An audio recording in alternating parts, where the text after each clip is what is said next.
Bonjour et bienvenue dans ce nouveau numéro des grands chantiers de Tisséo dans lesquels, vous le savez, nous suivons l'avancement de la construction de la 3e ligne de métro. Aujourd'hui, j'ai le plaisir de recevoir Bruno Cobet. Bonjour et bienvenue. Vous êtes le nouveau président du Sicoval, cette communauté d'agglomération au sud-est de Toulouse.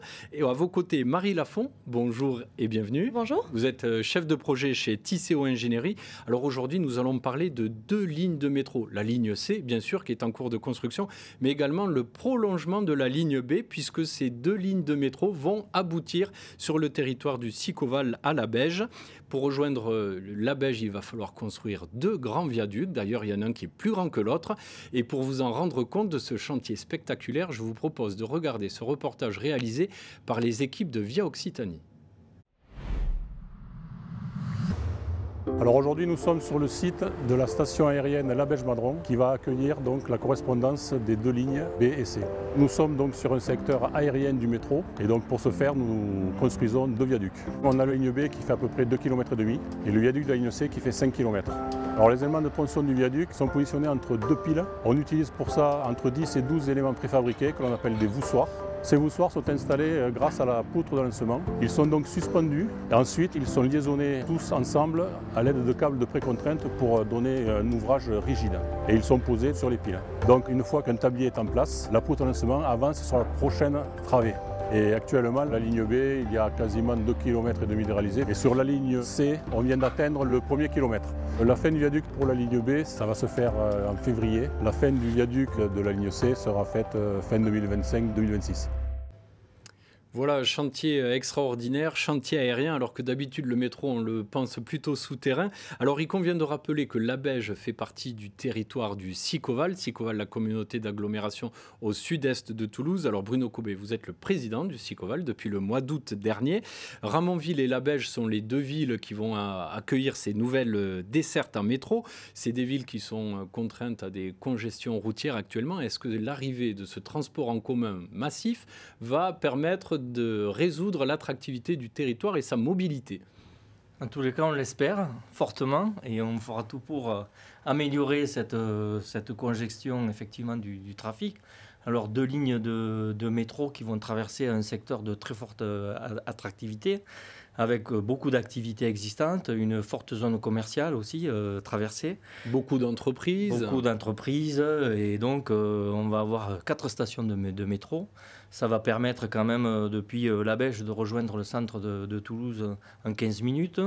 De relier Ramonville à Labège, justement au cœur de Labège, en moins de 3 minutes, alors qu'aujourd'hui, il faut quand même plus du quart d'heure pour y parvenir. Nous sommes d'accord. Donc ça, c'est un premier point, mais faire en sorte d'aller plus vite, c'est pas la seule destination finale, finalement, si je puis dire. L'intérêt, c'est peut-être de réduire justement l'usage des véhicules et la congestion qu'elle entraîne. Donc on va travailler sur l'intermodalité avec ce projet de métro, donc en déployant des parkings relais pour permettre aux gens de se garer à proximité des futures stations de métro. Qui seront des terminus, hein. Qui seront des terminus, en développant des stations vélo, en favorisant les modes de déplacement doux, hein, de façon à ce que les gens puissent le moins possible utiliser la voiture sur les voies congestionnées. Et si on retire des voitures de la circulation parce qu'on a une offre de transport alléchante, on va dire, avec un timing maîtrisé, ça décarbone aussi les mobilités.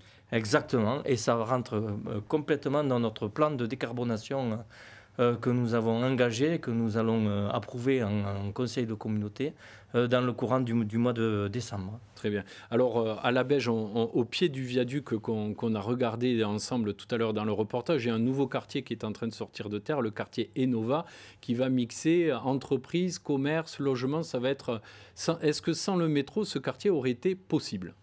Alors certainement possible, mais pas dans la même configuration, ça c'est sûr, puisque c'est un quartier qui commence à avoir un certain nombre d'années et donc qui a besoin de se renouveler. Donc il y avait un travail de renouvellement urbain qui avait été engagé, mais effectivement le fait d'avoir sur ce quartier-là 3 stations de métro, ce qui est quand même assez unique, très certainement en France, sur une zone d'environ 100 hectares, donc qui fait aussi l'importance de cette zone d'activité et le fait qu'on ait pris le parti d'associer au développement de la zone d'activité, enfin à son renouvellement, à son développement, à l'assise aussi de la zone commerciale qui est existante, de développer du logement.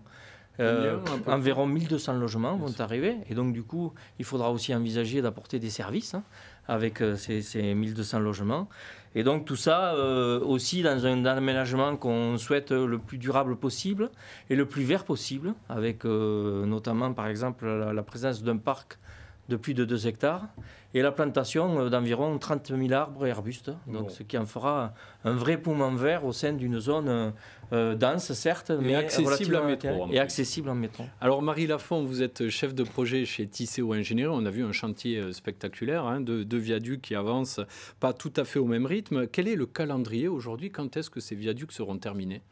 Alors effectivement, on voit l'évolution là, des 2 chantiers, on les voit bien sur le territoire. On a le viaduc de la connexion ligne B qui va encore, le chantier va encore s'échelonner là jusqu'à la fin d'année, début d'année. On est en train de poser là, en ce moment, la dernière... On touche à la fin. On touche à la fin du génie civil. On est en train de poser la dernière travée grâce à la poutre de lancement qui est donc sur Ramonville actuellement.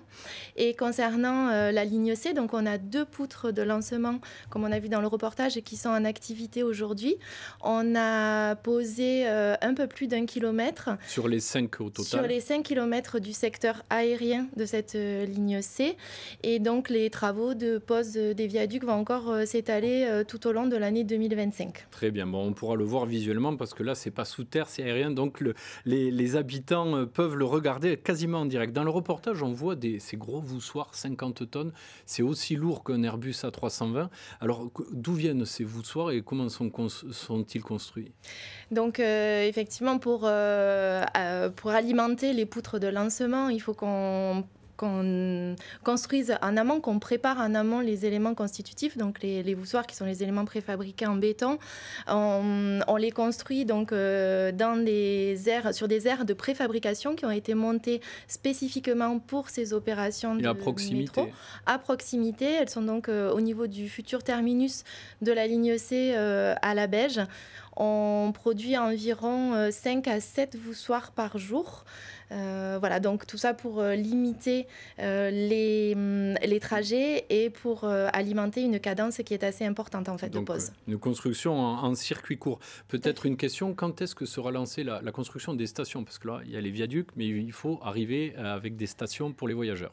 Alors, contrairement aux stations souterraines qu'on fait en premier et ensuite le tunnelier entre pour creuser le tunnel, là, les stations aériennes viennent se construire autour du viaduc qui a été complètement réalisé. Donc, les 2 premières stations, donc, qui sont Parc du Canal à Ramonville et la Beige-Madron, qui sera la station mutualisée devant le centre commercial à la Beige, ont démarré, les travaux ont démarré, et les travaux des 3 autres stations aériennes, donc Aerospace Campus, Diagora et la Beige Gare, vont démarrer début 2025. Début 2025. Alors Bruno Cobin, on imagine que des travaux comme ça génère quelques changements d'habitude, des perturbations. Comment vous informez les habitants, les entreprises très présents sur ce territoire? Alors effectivement, ce genre de chantier qui est pratiquement titanesque, ça engendre effectivement des nuisances. Mais aussi il faut assurer la sécurité des usagers. Donc avec des emprises travaux qui sont relativement importantes. Donc il y a des moyens de protection qui sont mis en œuvre. Et puis il faut dire que Tisséo a mis en place des dispositifs d'information et de médiation. Une application aussi. Voilà, et aussi une application effectivement qui s'appelle Parlons de travaux, qui permet de connaître quasiment en temps réel tous les changements, les chantiers, les avancements de travaux. Un dispositif qui est remarquable, il faut le dire, qui est complété par une maison des projets qui a été installée dans la galerie commerciale du centre Carrefour. Qui permet aussi aux usagers, à tout un chacun, de pouvoir s'informer aussi sur ce chantier-là. Et puis, un dispositif qui a été mis en place par Tisséo, adressé particulièrement aux commerçants qui peuvent être impactés par le fait que ces travaux vont générer une baisse d'activité. Donc il y a une commission qui se réunit régulièrement et qui peut apporter des indemnisations pour ces commerçants. Et puis ce travail-là de communication, il va continuer, et de médiation, il se continue avec des réunions publiques. Et puis le SICOVAL prendra la suite, puisqu'il va y avoir des chantiers qui vont être engagés dans le cadre de l'aménagement de la ZAC. Et on devra continuer un petit peu les travaux de communication et de médiation engagés par Tisséo. Très bien. Merci à tous les deux de nous avoir fait découvrir la connexion de l'Abège à la ligne C, à la prolongation de la ligne B. Merci beaucoup et à bientôt pour une prochaine émission des grands chantiers de Tisséo.